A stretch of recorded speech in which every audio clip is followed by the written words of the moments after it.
Hello guys, आज हम लोग हाइब्रिडाइजेशन देख रहे हैं शॉर्ट ट्रिक से। ठीक है ना, किस मॉलिक्यूल में कौन सा हाइब्रिडाइजेशन होता है ये हम लोग शॉर्ट ट्रिक से निकालेंगे। ठीक ना, तो इसके लिए हम किसी भी एटम का अगर हमें देखना होगा तो फॉर एनी एटम, इसके लिए हमें दो चीज़ें ध्यान रखनी पड़ेंगी। Number of atom attached to that atom और lone pair of that atom. ठीक है, इसके लिए हम लोगों को देखना क्या होगा कि टोटल नंबर ऑफ इलेक्ट्रॉन है कितना मॉलिक्यूल में। तो इसके लिए हमें कुछ नंबर दे रखा होता है, टोटल नंबर ऑफ इलेक्ट्रॉन। अगर 2 होगा 3 4 5 6 7 8। अगर 2 आएगा तो इसके लिए हाइब्रिडाइजेशन sp होता है, 3 के लिए sp2 होता है और 4 के लिए sp3, 5 के लिए sp3d, 6 के लिए sp3d2, 7 के लिए sp3d3।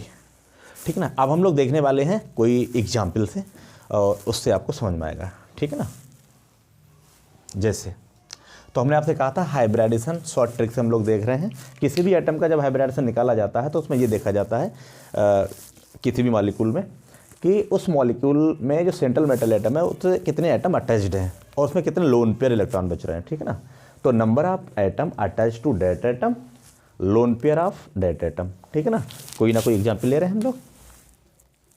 BeCl2, जैसे ये BCl मतलब BeCl2 मॉलिक्यूल है। ठीक है ना, तो जो V का एटॉमिक नंबर होता है वो कितना होगा 4। 4 के आउटर मोस्ट सेल में जो इलेक्ट्रॉन का नंबर होता है बेटा वो 2 होता है। ठीक है ना, आउटर मोस्ट इलेक्ट्रॉन नंबर कितना होगा 2 और 2 ही इलेक्ट्रॉन है वो 2 Cl से जुड़े हुए हैं। हम लोग यहाँ पर हमने देखा था कि number of atom attach to that atom कि Be से कितने एटम अटैच्ड हैं 2 लिख लिया, प्लस लोन पेयर इलेक्ट्रॉन कुछ भी नहीं बचा, कितना आया 2। तो 2 के रिस्पेक्ट में कौन सा आ गया हाइब्रिडाइजेशन sp2, सॉरी sp। ऐसे हम लोग देख रहे हैं BeCl3। BeCl3 देखेंगे तो B का जो एटॉमिक नंबर होता है वो 5 होता है और 5 वाले की जो बाहरी सेल होती है 5 वाले की बेटा जो वैलेंसी सेल में जो इलेक्ट्रॉन का नंबर होता है वो होता है 3।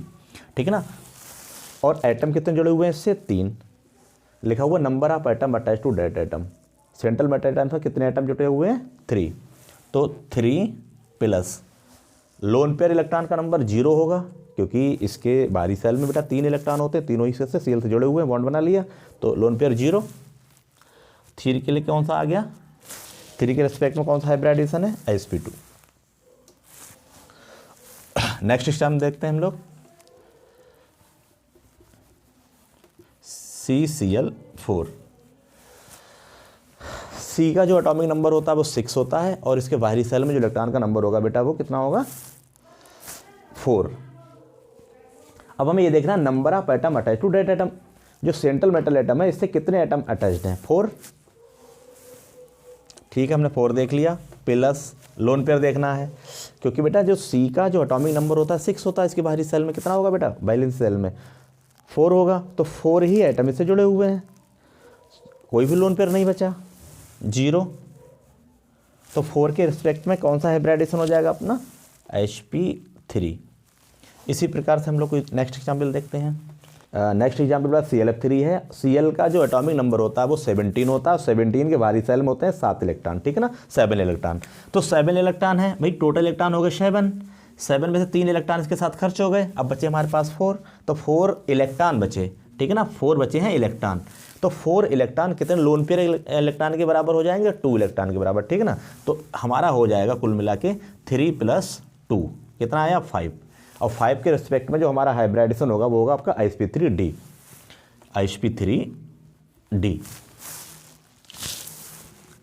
इसी प्रकार से हम लोग H2O का देखेंगे। H2O में देखेंगे बेटा सेंट्रल मेटल एटम आपका ऑक्सीजन होता है और ऑक्सीजन का जो एटॉमिक नंबर होता है वो होता है आपका 8। 8 वाले का जो बाहरी सेल होगा, वैलेंस सेल में इलेक्ट्रॉन नंबर होगा वो 6 होगा। ठीक है ना, तो इस एलिमेंट के साथ कितने एटम जुड़े हुए हैं 2, हमने लिख लिया 2 प्लस बाहरी सेल में 6, 2 इसके साथ जुड़े हुए हैं, कितने बचे 4। लोन पेयर हमारे पास भाई 4 इलेक्ट्रॉन बचे हैं, ठीक है ना। हम लोग ऐसे देख सकते हैं 6 - 2 बराबर 4 बचे हैं। ये 4 इलेक्ट्रॉन हैं और इनका लोन पेयर कितना हो जाएगा, वो 2 के बराबर हो जाएगा। किसके बराबर हो जाएगा, 2 के बराबर हो जाएगा। तो हमारा हाइब्रिडाइजेशन आ जाएगा भाई, नंबर आपका हो गया 4 और 4 के रिस्पेक्ट में जो हाइब्रिडाइजेशन हमने आपको बताया था वो कौन सा बताया था, sp3। इसी प्रकार से हम लोग देख लेंगे NH3 का, ठीक है ना। NH3 का आयन का जो एटॉमिक नंबर होता है वो 7 होता है, ठीक है ना। 7 हो गया एटॉमिक नंबर इसका। 7 वाले की बेटा जो बाहरी सेल होती है, बैलेंस सेल में इलेक्ट्रॉन का नंबर हो जाएगा 5 हो जाएगा। 5 हमने आपको बताया था number of atom attach to that atom, मतलब आयन से कितने एटम जुड़े हुए हैं, 3, ठीक है ना। 3 आपके हो गए प्लस 5 में से बेटा 3 तो खर्च हो गए। अब हमारे पास कितने बचे, 2 और 2 इलेक्ट्रॉन बचे बेटा, 2 इलेक्ट्रॉन बचे। इनका लोन पेयर कितना हो जाएगा, 1 के बराबर हो जाएगा, ठीक है ना। 1 कितना आ गया हमारे पास 4 और 4 का हाइब्रिडाइजेशन हो जाएगा sp3। इसी प्रकार से हम लोग देख लेंगे CCl4। C का एटॉमिक नंबर आप लोग जानते हैं कितना होता है, 6 वाले वाली सेल 4। अब 4 ही एलिमेंट इससे जुड़े हुए हैं, ठीक है ना। 4 इसका मतलब आपका जो लोन पेयर हो गया 0, कितना बचा 4 के रिस्पेक्ट में कौन सा हाइब्रिडाइजेशन हो जाएगा, sp3। इसी प्रकार से हम लोग देखेंगे SF4। S का जो एटॉमिक नंबर होता है वो 16 होता है और इसके जो बाहरी सेल जो बैलेंस सेल में इलेक्ट्रॉन का जो नंबर होता है वो होता है आपका 6। हम देखेंगे इससे कितने एलिमेंट जुड़े हुए हैं, एटम कितने जुड़े हुए हैं इससे, 4 लिख लिया प्लस। अब हमें ये देखना है जुड़े, अब इसके बाद लोन पेयर कितने बचे हुए हैं, ठीक है ना। 6 इसके आउटर मोस्ट सेल में इलेक्ट्रॉन हो गए, 4 इसके बाद 4 इससे जुड़ा हुआ है, कितने बचे 2 का मतलब 1 लोन पेयर, 2 का मतलब बेटा आपका 1। आपका आ गया 5 के रिस्पेक्ट में कौन सा हाइब्रिडाइजेशन होगा, sp3d।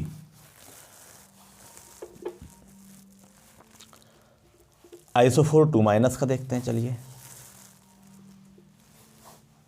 एक चीज़ आपको बता दें, जो ऑक्सीजन एटम होता है वो किसी भी एलिमेंट के साथ डबल बॉन्ड के साथ जुड़ा हुआ होगा, ठीक है ना, और वो 2 इलेक्ट्रॉन को ले लेगा।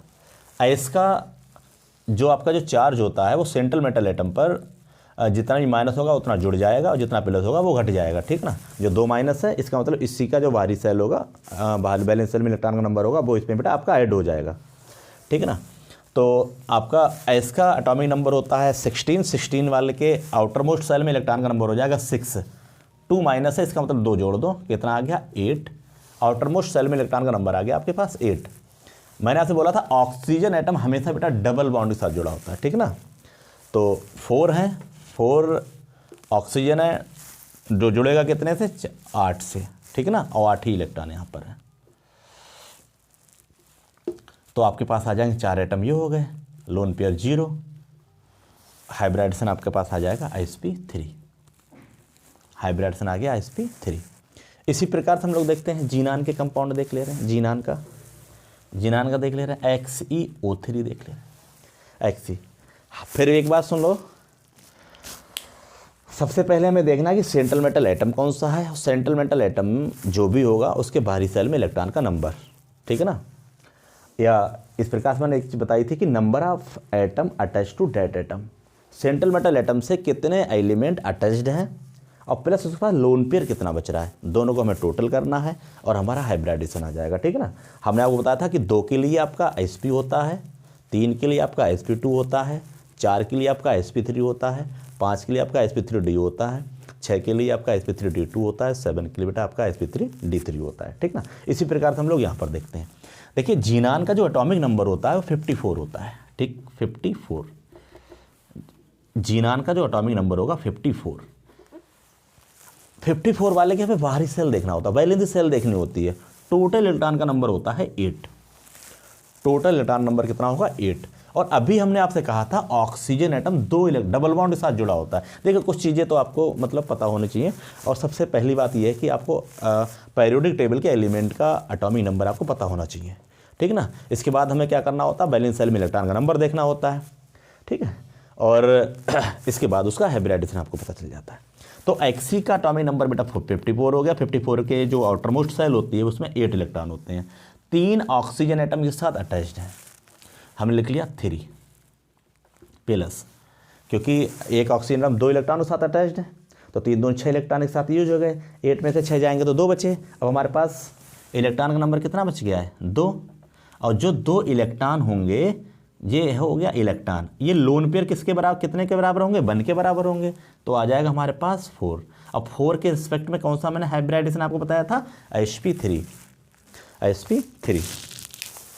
बेटा अगर हाइब्रिडाइजेशन और भी एक निकालते हैं तो हम लोग इसमें ये देख लेते हैं सिग्मा इलेक्ट्रॉन का नंबर क्या है। सिग्मा इलेक्ट्रॉन मतलब sigma bond plus lone pair equal to hybridisation. ये भी फार्मूला के द्वारा आपको हाइब्रिडाइजेशन आ जाता है। देखिए बहुत सारे एग्जाम्पल के साथ हम आपको फिर से रिवाइज करवाते हैं। सबसे पहली बात है बेटा 2 प्रकार से हमने आपको बता रखा था, ठीक है। सबसे पहले हमें ये देखना है कि सेंट्रल मेटल एटम से कितने इलेक्ट्रॉन जुड़े हुए हैं, कितने एटम जुड़े हुए हैं, प्लस उससे कितने लोन पेयर इलेक्ट्रॉन प्रेजेंट हैं। जो भी आपका टोटल नंबर आ रहा है उसके रिस्पेक्ट में आपका हाइब्रिडाइजेशन हो जा रहा है, ठीक ना। ऐसे देखें एसएन। अब एसएन का जो एटॉमिक नंबर होता है 50 होता है। 50 का जो आउटरमोस्ट सेल होता है वो 4 होता है। 4 में 2 इलेक्ट्रॉन जुड़े हुए हैं, ठीक ना, 2 एलिमेंट जुड़े हुए हैं 4 में, तो 2 प्लस एसएन का एटॉमिक नंबर 50 होता है। 50 वाली भारी सेल आपकी 4 होती है, ठीक। 4 एसएन से 2 सीएल जुड़े हुए, इसका तो 2 इलेक्ट्रॉन के साथ खर्च हो गए हैं। अब 2 इलेक्ट्रॉन बचे, 2 इलेक्ट्रॉन मतलब एक लोन पेयर इलेक्ट्रॉन आपका 1 आ गया, तो नंबर आपका 3, और 3 के लिए हाइब्रिडाइजेशन हो जाएगा बेटा आपका sp2। 3 के लिए आपका हाइब्रिडाइजेशन हो जाएगा sp2। ऐसे हम लोग यहाँ पर देखेंगे। अब यहाँ पर देखो एसएन का मैंने बोला था भारी सेल कितना होता है? 4 होता है, और 4 ही क्या जुड़े हुए हैं? सीएल जुड़े हुए हैं, ठीक है। एलिमेंट मतलब हमने आपसे बोला था कि सेंट्रल मेटल एटम से जो एलिमेंट हैं, जो एटम है उससे कितने जुड़े हुए हैं? 4 जुड़े हुए हैं। एसएन का भारी सेल आपका 4 होता है, 4 ही एलिमेंट जुड़े हुए हैं, लोन पेयर बिल्कुल नहीं बचेगा। 4 के रिस्पेक्ट में इसका जो हाइब्रिडाइजेशन हो जाएगा वो आपका sp3 हो जाएगा, ठीक है। ऐसे हमने आपको जीनान का जो एटॉमिक नंबर होता है, जीनान का एटॉमिक नंबर होता है 54। 54 वाले का भारी सेल आपका होता है 8, ठीक है। इससे 2 जुड़े हुए हैं, एलिमेंट जुड़े हुए हैं, तो 2 प्लस। अब 6 बचे, 6 इलेक्ट्रॉन बचे, 6 इलेक्ट्रॉन का लोन पेयर हो जाएगा, वो हो जाएगा आपका 3। और 3 के लिए बेटा आपका हाइब्रिडाइजेशन 3 और 2 5, 5 के लिए आपके हाइब्रिडाइजेशन हो जाएगा sp3d। इसी प्रकार इसका देखते हैं। जीनान का एटॉमिक नंबर होता है 54। 54 के जो आउटरमोस्ट सेल होती है उसमें इलेक्ट्रॉन का नंबर होता है 8, और 8 4 इसके साथ ये एलिमेंट जुड़े हुए हैं, हमने ये लिख लिया, ठीक है ना। तो 8 में से 4 तो आपके खर्च हो गए, बच्चे 4, और 4 के रेस्पेक्ट में कितने लोन पेयर इलेक्ट्रॉन हो जाएंगे? 2। इसका जो हाइब्रिडाइजेशन आपका हो जाएगा बेटा 4 और 2 6, 6 के रेस्पेक्ट में आपका हो जाएगा, 6 के रेस्पेक्ट में हो जाएगा sp3d2। आइए 5 का देखते हैं। आयोडीन का एटॉमिक नंबर होता है 53, ठीक ना। आयोडीन का एटॉमिक नंबर होता है 53। और 53 के जो बाहरी सेल होगा बेटा उसमें इलेक्ट्रॉन का जो नंबर होगा 7। 7 में से 5 इस सेंट्रल मेटल एटम के साथ कितने एटम अटैच्ड हैं? 5, ठीक है भाई, 5 अटैच्ड हैं। अब 7 में से बेटा जो 7 है उसमें से 5 घटा देंगे आप लोग, ठीक है ना, तो बचेंगे हमारे पास 2। और जो 2 इलेक्ट्रॉन बचेंगे वो लोन पेयर किसके बराबर होंगे? भाई एक लोन पेयर इलेक्ट्रॉन के बराबर होंगे, तो पहले हम लिख देंगे 1। क्या आ गया हमारे पास? 6 आ गया। और आपके 6 के रेस्पेक्ट में जो हाइब्रिडाइजेशन आपका होगा वो sp3d2 होगा। आइए 7 का देखेंगे।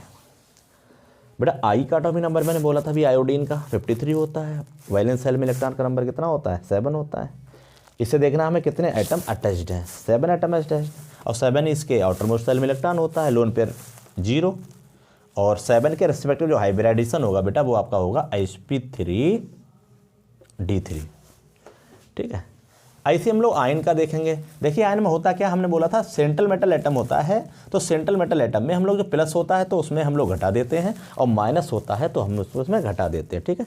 फिर भी एक बार ध्यान रखेंगे, इसमें ये सारे इंपॉर्टेंट हैं, इसमें ध्यान रखेंगे आप लोग कि देखिए केमिस्ट्री में किसी भी टॉपिक को पढ़ने के लिए आपको हाइब्रिडाइजेशन आना बहुत ज़रूरी है, कोई सा भी एलिमेंटों का। फिर मेरी बात सुन लेंगे भाई एक बार फिर से कि हमें क्या देखना है, सेंट्रल मेटल एटम के साथ कितने एलिमेंट या आइटम अटैच्ड हैं, प्लस लोन पेयर, और जो भी नंबर आएगा उसके रेस्पेक्ट में उसका हाइब्रिडाइजेशन हो जाएगा। हमने बोला था 2 के 2 आएगा तो बेटा sp हो जाएगा, 3 होगा तो sp2 होगा, 4 होगा तो sp3 होगा, 5 होगा तो sp3d होगा, और 6 होगा तो sp3d2 होगा, और 7 होगा तो sp3d3 होगा। ठीक है, अब यहाँ पर देखते हैं भाई central metal atom nitrogen atom है। ठीक है, नाइट्रोजन के साथ कितने हाइड्रोजन एटम अटैच्ड हैं बेटा? 4, हमने लिख लिया 4 प्लस, फिर हमें लोन पेयर देखना है। नाइट्रोजन का जो एटॉमिक नंबर होता है वो 7 होता है, 7 वाले के बेटा जो बाहरी सेल होती है, बैलेंसी सेल होती है, उसमें इलेक्ट्रॉन नंबर होता है 5। अब 5 नंबर होता है, 5 में से एक ये कम है, कम कर दो, कितना बचा? 4। अब 4 ये जुड़े हुए हैं, इसका मतलब कुछ भी नहीं बचा लोन पेयर।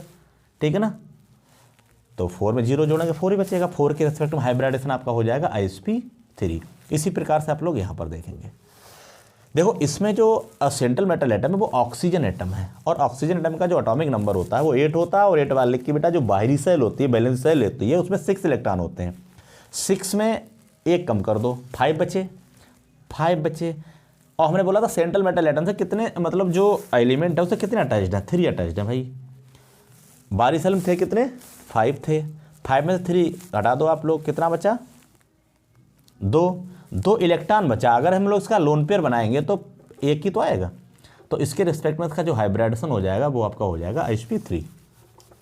ऐसे हम लोग देखेंगे ICl2 plus. Central metal atom अभी मैंने बोला था I होता है, और I का जो एटॉमिक नंबर मैंने बोला था 53 होता है। 53 जिसका एटॉमिक नंबर होता है उसके बाहरी जो बैलेंसी सेल होगी उसमें इलेक्ट्रॉन का नंबर होगा 7, क्योंकि हेलोजन एलिमेंट है ये। ठीक है ना, देखिए पेरियोडिक टेबल सबको आनी जरूरी है। सेंट्रल मेटल एटम देखेंगे, उसके साथ कितने एलिमेंट अटैच्ड हैं वो देखेंगे। तो I का 7 होता है, हमें ये देखना है कि कितने एलिमेंट इसके साथ अटैच्ड हैं। 2 एटम अटैच्ड हैं, हमने 2 लिख लिया प्लस। अब लोन पेयर लिखना है भाई। आयोडीन का जो एटॉमिक नंबर होता है 53 होता है, और उसके बैलेंस सेल में इलेक्ट्रॉन नंबर होता है वो 7 होता है। 7 में से बेटा एक को घटा देंगे, कितने बचेंगे हमारे पास? 6, और 6 में से ये 2 कम हो गए, कितना बचा? 4। ये 4 इलेक्ट्रॉन बचा है। अगर हम लोग इसका लोन पेयर बनाएंगे तो 2 आएगा ना, तो यहाँ पर हमने 2 लिख लिया। कितना बचा हमारे पास? 4। और 4 के रिस्पेक्ट में जो हाइब्रिडाइजेशन आता है वो आपका आता है sp3। ठीक है, ICl2 माइनस का देखेंगे।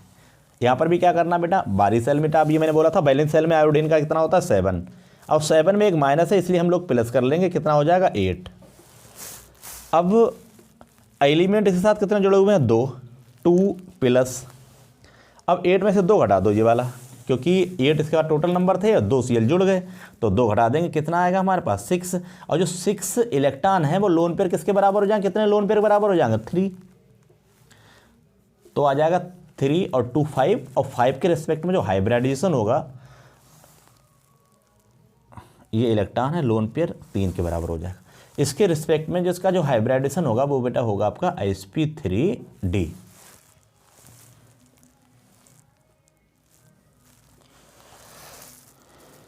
ICl4 plus. अभी मैंने बोला था आयोडीन का बेटा कितना होता है? 7 होता है बैलेंस सेल में इलेक्ट्रॉन नंबर। एक कम कर दो, कितना बचेगा? 6। एलिमेंट कितने अटैच्ड हैं? 4। इसमें से 4 घटा देंगे, कितना बचा? 2। और 2 इलेक्ट्रॉन है वो कितने लोन पेयर के बराबर हो जाएंगे भाई? 1 इलेक्ट्रॉन के बराबर हो जाएगा। तो 4 और 1 5 आपका हो गया। 5 के लिए आपका हाइब्रिडाइजेशन हो जाएगा sp3d। ICl4 माइनस का देख लो भाई। आयोडीन का एटॉमिक नंबर 53, 53 हो गया। वैलेंस सेल में इलेक्ट्रॉन नंबर 7, 1 इलेक्ट्रॉन है, प्लस 1 कर लिया, टोटल आउटरमोस्ट सेल में इलेक्ट्रॉन नंबर 8 हो गया। 8 में से बेटा कितने एलिमेंट के साथ अटैच्ड हैं? 4 प्लस, यहाँ से 4 घटा देंगे, हमारे पास कितना बचेगा भाई? 4 इलेक्ट्रॉन है, और जो 4 इलेक्ट्रॉन कितने लोन पेयर इलेक्ट्रॉन के इक्वल होंगे? 2 के। तो 4 और 2 6, और 6 के रेस्पेक्ट में हमने आपसे बोला था हाइब्रिडाइजेशन आपका होगा sp3d2। ICH3 प्लस का देखेंगे। हमने आपसे बोला था सेंट्रल मेटल एटम का जो एटम होगा उसके साथ कितने एलिमेंट जुड़े हुए हैं? 3 जुड़े हुए हैं, हमने लिख लिया प्लस। देखिएगा C का जो एटॉमिक नंबर होता है वो 6 होता है, और 6 का जो वैलेंस सेल में इलेक्ट्रॉन नंबर होगा बेटा वो 4 होगा। 4 में एक प्लस है, 4 था आउटरमोस्ट सेल में इलेक्ट्रॉन नंबर, 1 कम हो गया, बचे 3। ठीक ना, तो ये 3 है, तो 3 को बेटा ये खर्च हो गया, कुल मिला के लोन पेयर 0। तो 3 के रेस्पेक्ट में जो हाइब्रिडाइजेशन आपका होगा वो आपका होगा sp2। ऐसे हम लोग इसका देख लेंगे। सी का जो एटॉमिक नंबर होता है वो 6 होता है। बाहरी सेल आपकी बेटा 4 हो जाएगी, 4 और एक इसमें ये जोड़ दे रहे हैं, हमारा आ गया 5। 3 एलिमेंट इसके साथ जुड़े हुए हैं, प्लस 3 खर्च हो गए 5 में से 2 बचे, और जो 2 बचे वो एक लोन पेयर के इक्वल हो जाएगा। हाइब्रिडाइजेशन आपका आ जाएगा sp3। ऐसी क्रिप्टॉन 36, इसका बाहरी सेल बेटा होगा 8, क्योंकि 0 ग्रुप के एलिमेंट है, ठीक है ना। 8 और यहाँ पर बेटा 8 हो गया, और एक ही आपका ये है, हो गया 9। एलिमेंट कितने जुड़े हुए हैं 3, और 9 में से 3 जाएंगे भाई, तो 9 - 3 आपका आ जाएगा 6, और 6 ये इलेक्ट्रॉन है, 6 इलेक्ट्रॉन हो गए। ये कितने पेयर के कुल हो जाएंगे 3 पेयर के। हाइब्रिडाइजेशन आपका हो जाएगा sp3d2। इसी प्रकार से हम लोग देखेंगे KrF2 में क्रिप्टॉन 8 होगा, 8 - 2 6 बचा। क्यों? क्योंकि क्रिप्टॉन है भाई, क्रिप्टॉन 36 होता है, आउटर मोस्ट सेल में क्रिप्टॉन का नंबर 8 होगा भाई। 2 एलिमेंट इसके साथ अटैच्ड हैं, 2 लिख लिया हमने, प्लस लोन पेयर 6 में से 2 घटा देंगे भाई, हमारे पास कितना बचेगा 4। अब 4 इलेक्ट्रॉन है, इसका हम लोग लोन पेयर बनाएंगे तो 2 आ जाएगा। कौन सा हो जाएगा हमारा पास sp3 हाइब्रिडाइजेशन हो जाएगा, ठीक है ना। ये चीज़ हो गई।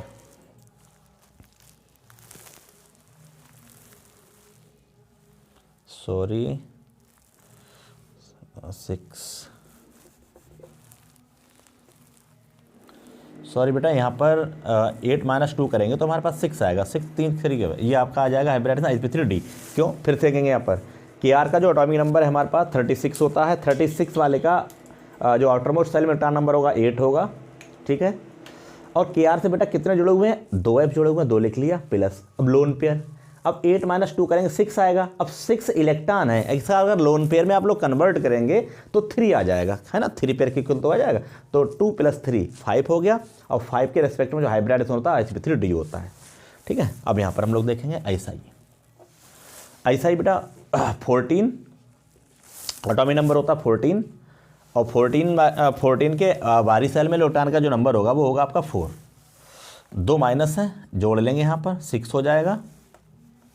इस एलिमेंट के साथ कितने एलिमेंट जुड़े हुए हैं, सेंट्रल मेटल के साथ कितने एलिमेंट जुड़े हुए हैं 6 इलेक्ट्रॉन थे। लोन पे 0 हो जाएगा, और 6 के लिए हाइब्रिडाइजेशन हो जाएगा बेटा sp3d2। हेलो गाइस, मैंने बहुत सारे एग्जाम्पल आपके साथ एक्सप्लेन किए हैं, और मैं उम्मीद करता हूँ कि आपको सबको समझ में आया होगा।